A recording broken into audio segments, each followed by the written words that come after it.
जय शिवराय मित्रांनो अतिशय दिलासादायक बातमी. खरीपचा 2023चा पीक विमा आता जमा होण्याकरता सुरुवात करण्यात आलेली आहे. ज्या शेतकऱ्यांना एकही रुपया मिळाला नव्हता अशा शेतकऱ्यांच्या खात्यावर आता 25% रक्कम ही जमा होण्याकरता सुरुवात झालेली आहे. आणि ज्या शेतकऱ्यांना 25% रक्कम ही मिळाली होती अशा शेतकऱ्यांच्या खात्यावर सुद्धा उर्वरित 75% रक्कम ही जमा होण्याकरता आज सुरुवात करण्यात आलेली आहे. एकंदरीत या जिल्ह्यात माहिती, या जिल्ह्यासाठी निधी किती आलेला आहे, त्यामध्ये तालुके किती पात्र असणार आहे, तालुक्याची यादी सुद्धा आपल्याकडे उपलब्ध आहे. सर्व माहिती या व्हिडिओच्या माध्यमातून घेणार आहोत.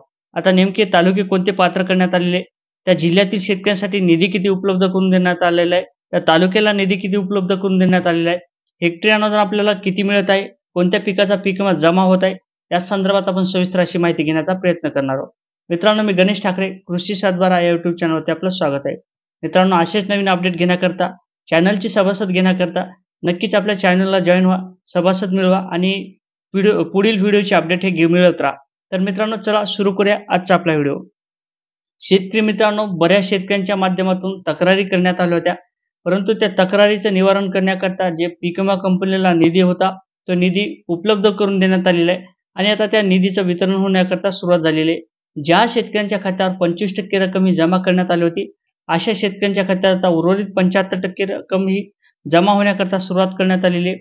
ज्या शेतकऱ्यांना एकही रुपया मिळाला नव्हता अशाही शेतकऱ्यांच्या खात्यावर आता 25% रक्कम ही जमा होण्याकरता सुरुवात झालेली आहे.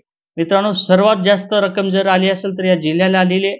आतापर्यंत विक्रमी असं हे आपल्याला दृश्य पाहायला मिळत आहे. म्हणजे रक्कम ही मोठ्या प्रमाणात आलेली आहे आणि त्याचं आता वाटप होण्याकरता काल 12 तारखेपासून याचं वाटप होण्याकरता सुरुवात करण्यात आलेली आहे.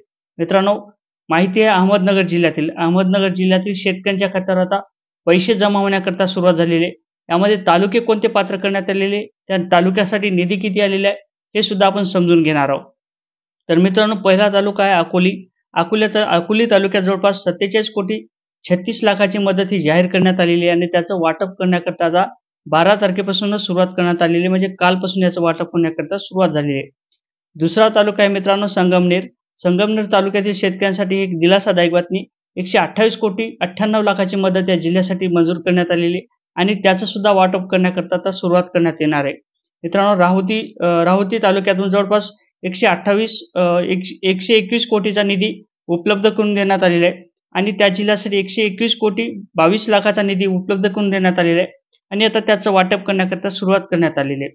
मित्रांनो, चौथा तालुका आहे श्रीरामपूर आणि या तालुक्यासाठी 69 कोटी 56 लाखाची मदत ही जाहीर करण्यात आलेली आणि त्याचं वाटप सुद्धा करण्याकरता आता सुरुवात करण्यात आलेली आहे.